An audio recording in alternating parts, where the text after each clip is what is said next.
Okay, we left off 205.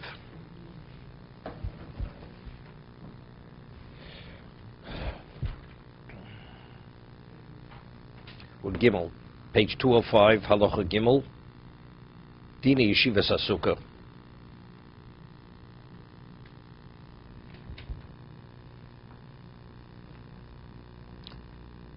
You bring vessels into the sukkah that you normally have in your home.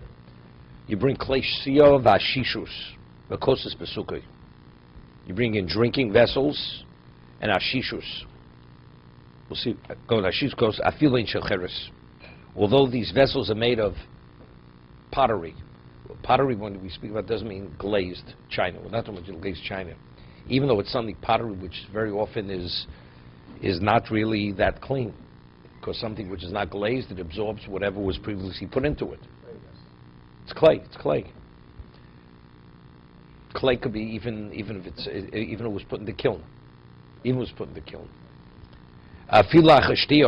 Even after it was drunk from. Because it's not as detestable as something which you ate. There was food in it.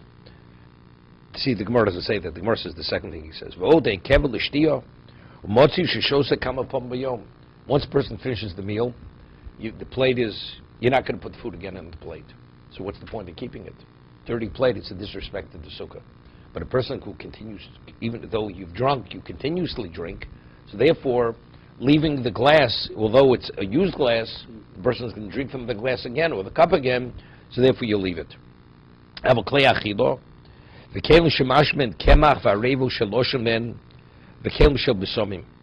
have the vessels which store the flour or the kneading bowls that you need the flour, the dough, or vessels which contain spices. Normally you don't keep it in your regular home. In those days, the kitchen was like an outer room. That's where it's kept. That's, you should not bring into the sukkah. Your flour, where you store the flour.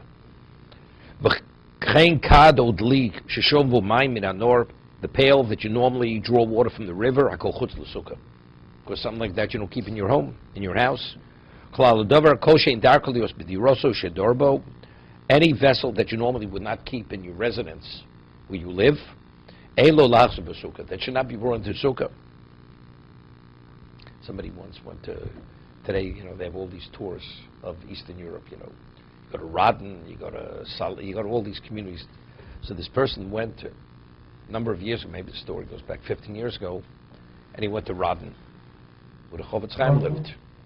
Rodden, today is like a trailer park. So this person wanted to see what the house of the Chovot HaLevavos looked like. So there was a Polish family living there. The people were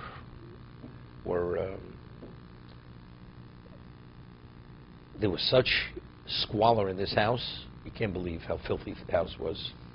There was a young teenager sitting at the front step with a German Shepherd. He was gnawing on a piece of raw pork. It was like nauseating. You understand? And he goes into the house, and he wouldn't let him in the house. So he gave him $5, $10. So then he let him in. But he saw there the way these people lived. Everything but anything is in that house. So I'm saying, the way a Jew lives, and the way these people live. What do they keep in their residence? What does a Jew keep in his residence? Their bucket and their this and their that. Everything's in the residence. But for a Jew, certain things are appropriate, certain things are not appropriate. So that's what we're speaking about in terms of what you're permitted to bring in the sukkah, what you're not permitted to bring in the sukkah. Today they have a question in 5 towns or these other communities. Is a kid permitted to bring a skateboard in the sukkah or not? Are you permitted? I'm not sure. No. Howard didn't smile on that one. Okay.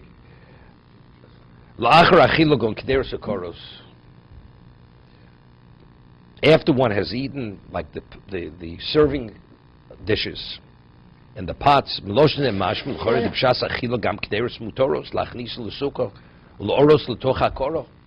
bring the pot to serve into the bowls, whatever soup or from the pot. The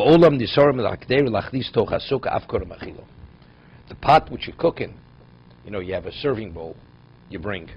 Well, let's say the pot that you cook the meat or the stew, you don't bring that pot in. You transfer it into a serving bowl, then you bring the serving bowl into the sukkah.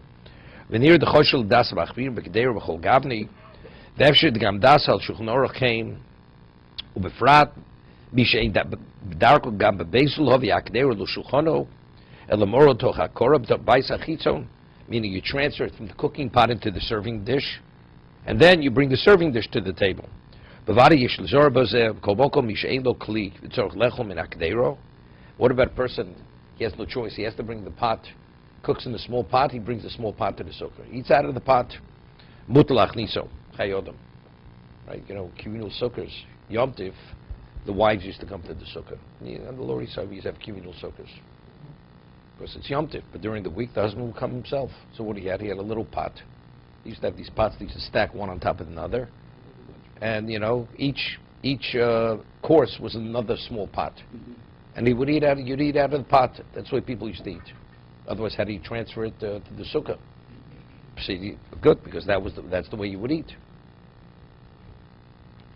I mean, a person even in his home would not eat out of such a pot. It was really a pot which only contained one portion, enough for the person. Chutz l'sukkah. Now the question is, what about if you bring things in the sukkah which are inappropriate? Do you invalidate the sukkah? So he says, it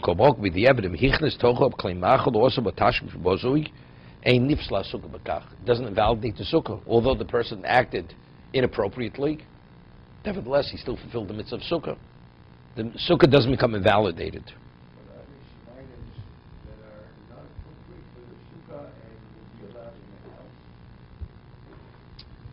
Look, you can do anything you want in your house. Here we're talking about because this is an object of mitzvah. Is it appropriate? Not appropriate. But we're saying what you do in the sukkah is similar to what you do in your house. So if a person lives as an upright person in his house, that behavior is permitted in the sukkah. Ha-menorah b'sukkah.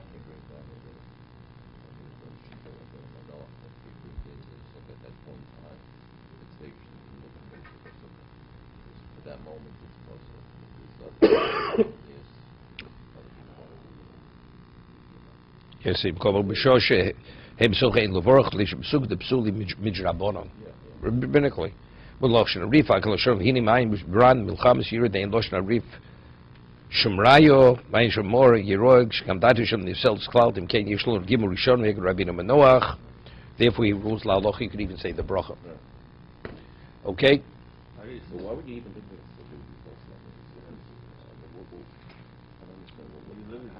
How could that be? I'll give you an example. We say mitzdayer.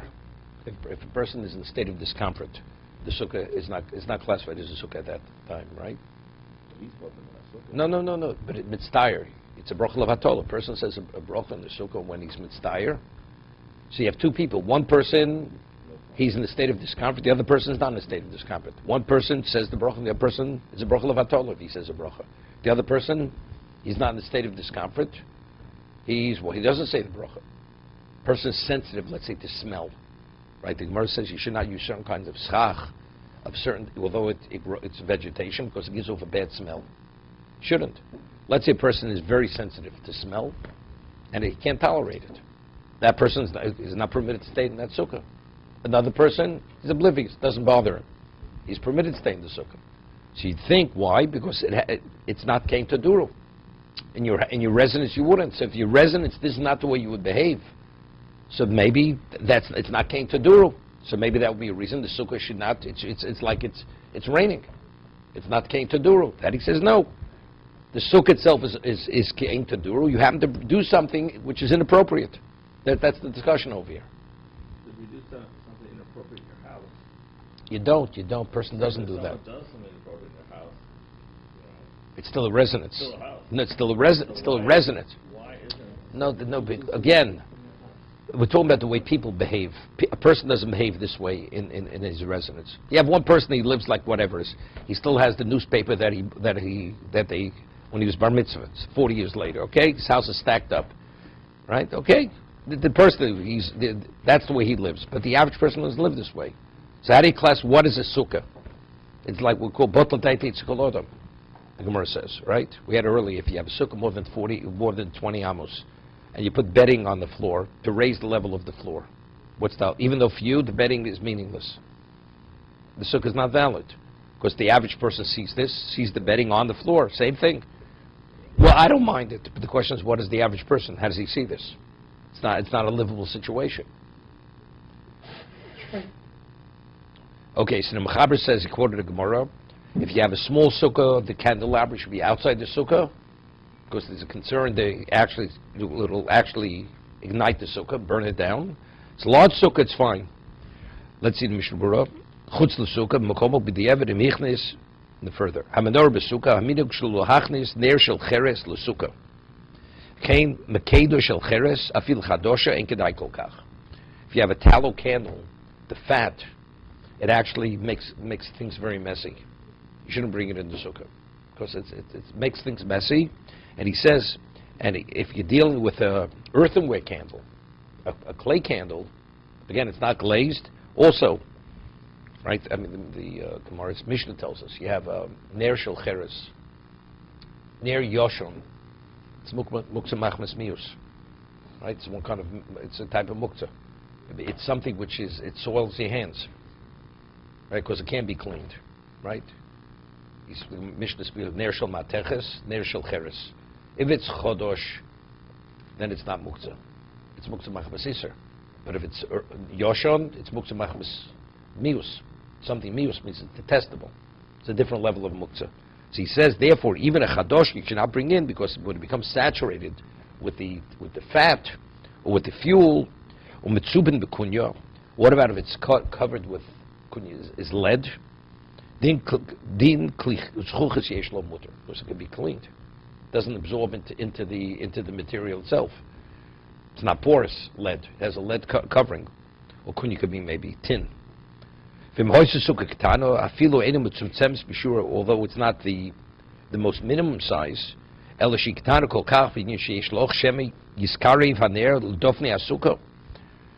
fire maybe come too close to the walls of the sukkah, catch fire, you're going to burn down the sukkah. Even if the candelabra is made of gold, it should be kept outside the sukkah. Yeah, what about, he doesn't have sufficient illumination. So if the candelabra is outside, the sukkah is not sufficiently illuminated. You have a lantern. It's covered with a glass cover to protect it, to be safe. Lumpin. You have a lamp. I mean, it's interesting. There's an interesting halacha. I mean, they have to tell us to be responsible. If you have a candelabra, don't bring the sukkah, because you may burn your sukkah down. It's interesting. I mean, this is what Chazal have to tell us. But if it's a large sukkah, then you can. I mean, it's common sense, right? Okay. That's what I'm saying. People, evidently, this is an area people aren't really. They don't think about it. What do you mean light? You're lighting. You're reading there. What do you light in your dining room and you're sleeping in your bedroom? What do you light? If you're lighting in a different, if you're eating in someone else's house, you don't light there. It's not simple. It's not simple. Not simple. Let's say you leave before Shabbos and you're eating someone's house, and by the time you get home, the lights are going to be out. The candles are going to be out. No, but let's say by the time you get back, the candles are not going to. You're not going to even benefit from those candles on Shabbos. Then it's not simple. You light at your house. Very often, it's not. It's not unusual.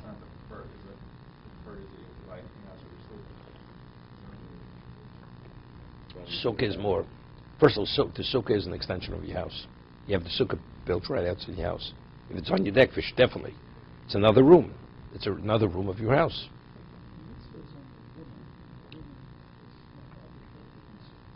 I understand, but usually.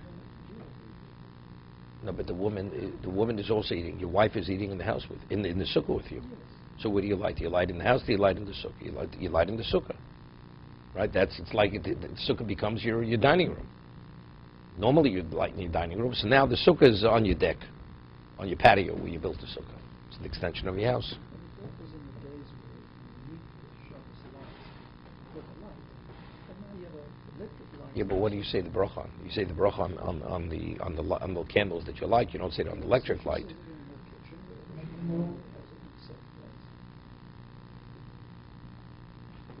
You could, I mean, factually, you could, when you sit in this, eat in this, let's say you're eating in the kitchen, you light the candles in the dining room or in the living room. You don't say it's in the same residence. Same residence.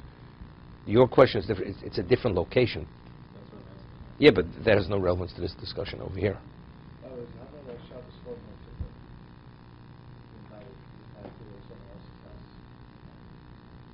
So it might be responsible to light the candles. You're right. On the candles.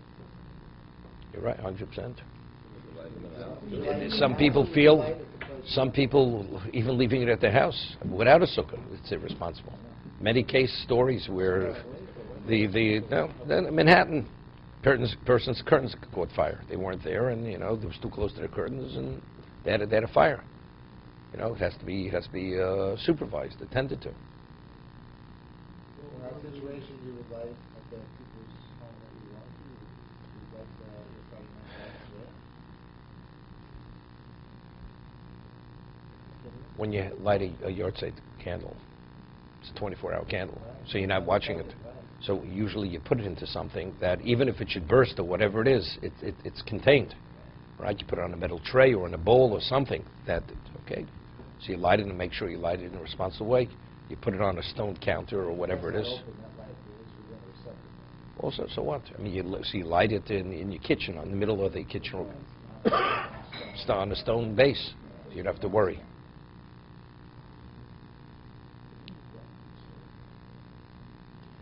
Shum tashmish bozui, go shtifas koros. Person starts, he washes his dishes in the sukkah. Ukosis leka kapedu osel hashtin basukah afil bekli. Right? Person brings a Johnny on the spot into the sukkah. It's inappropriate. Right? Here he's talking about for urination. Aval pisha osa came bebeso, even though he knew he would do this in his house, it's inappropriate in the sukkah. The sukkah, that's outside the sukkah.